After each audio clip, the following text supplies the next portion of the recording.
Hi and welcome back into another reaction video. My name is Enix at ang ating i-react ngayon ay si Kaloy Quimada. Isa siyang artist, singer at sumali din siya sa Tawag ng Tanghalan. Tawag ng Tanghalan. Yun, nabulol ako. So, without further ado, let's make a reaction to Kaloy featuring his song cover Paubaya sa Wish Bus 105.1. Ay, hindi pala. Sa Wish 107.5.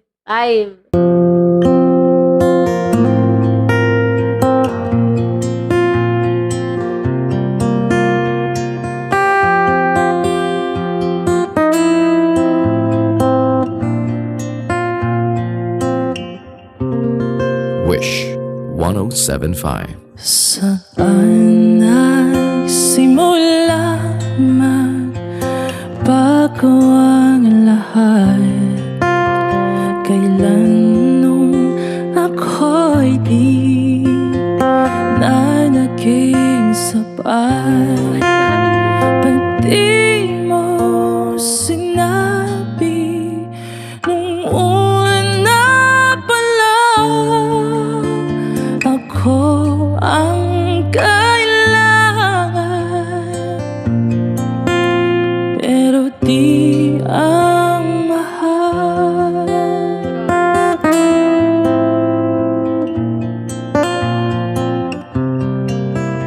Saan nakulang ang aking pagmamahal? Lahat ay binigay ng mapangiti ka lang. Ba't di ko nakita na ayaw mo na ako ang kasama?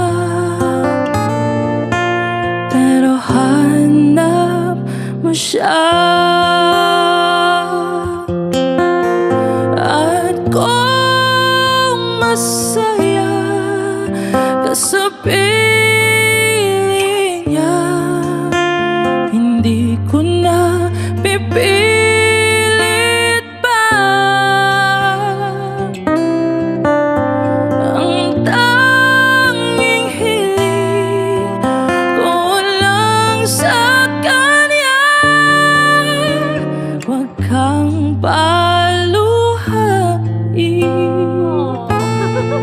na talagaan ka niya.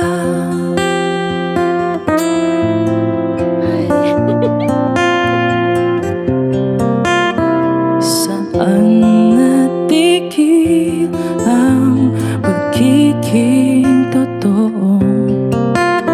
Sa tuwing mababanggit na mahal mo ako, ba't di mo inamin na merong iba? Ako ang kayakap, pero isip mo siya.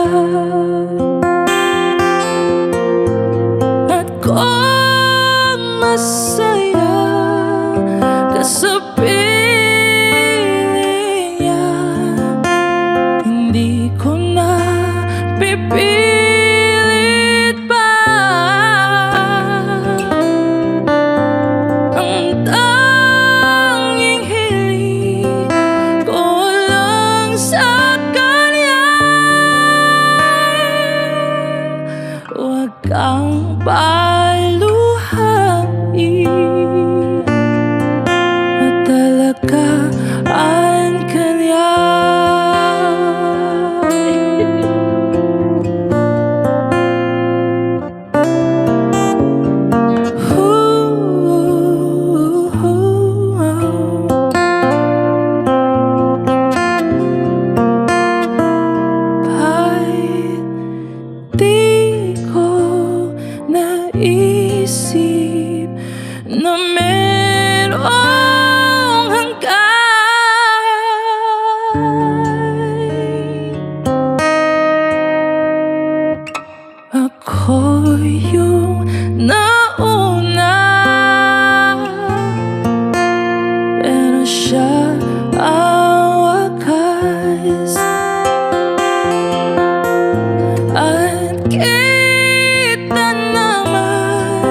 bakit pinili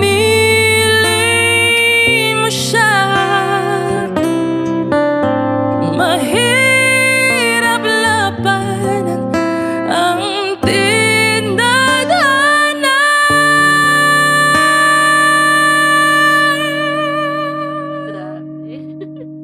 Pinapaubaya,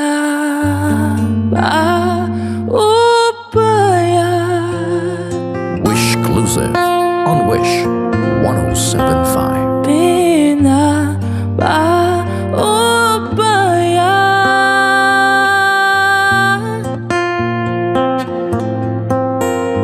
pinapaubaya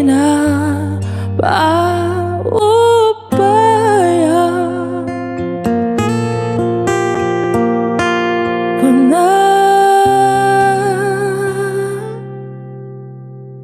sa kanya.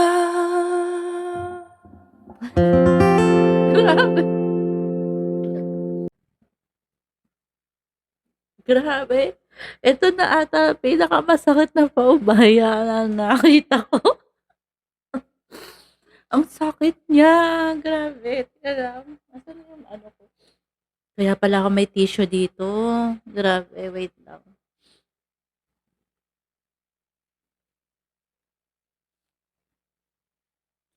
Akala ko si Moira lang nakakalungkot. Ang galing nung Kaloy Quimada.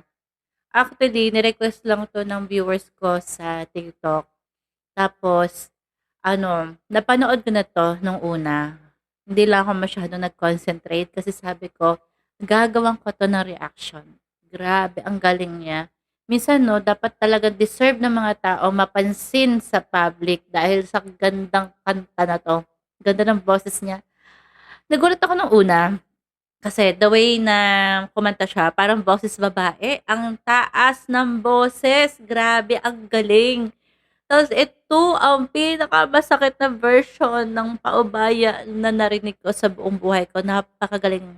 The best yung song cover niya dito. Ha! Alam mo ba yung sinabi pa lang yan na saan nagsimula? Wala na. Relapse na ako. As in, lahat na. From the past, present, future, lahat. Naalala ko agad. And 6 minutes pala 'to. Akala ko nung pagkatapos na yung last, pinahaba pa niya yung pinaka-outro. Akala ko, okey na 'to. Ang sakit-sakit na biglang, meron pa pala.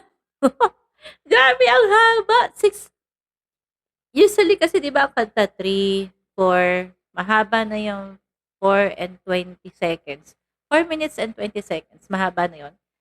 Ang galing, ang galing. Tapos ang galing niyang maggitara. Alam mo yung parang habang naggigitara daman-daman-dama, sobrang damang-dama mo yung song. Ang husay! Sobrang bawat words may pain. Ang dami kong naalala. Alam mo ba yung parang MTV na ng buhay ko yung mga nakita ko mula sa unang pag-meet, naka-text, naka-call, nakausap, nakasama.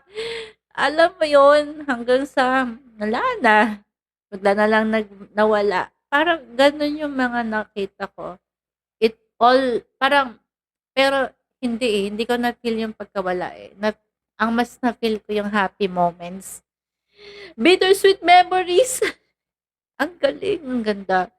Usually, actually, medyo bagong reaction to para sa akin. Ganito talaga ako mag-react. Kasi genuine, emotional, empath na tao. Pero yung iyak ko ngayon may tawa. At when we say with smile, it's much more painful than it was before. Kasi yung dati, iyak, iyak, iyak lang reaction ko. Pero pag may tawa, halo-halo emotional na andon. Ang galing. Sobra. Husay. I don't know about Kaloy kasi hindi rin ako masyadong nanonood ng Tawag ng Tanghalan. Pero, syempre, dahil sa mga social media, doon ko na lang nalalaman na, ay, eto, nag-trending. Ayun. So, Ganda. Ano siya eh, parang lagi lang siya nasa Omegle, parang nanghaharana lang siya sa mga tao and now nasa Wishbus na siya. And this is uploaded 2 years ago. Chinek ko yung yung ano niya, chinek ko yung YouTube niya.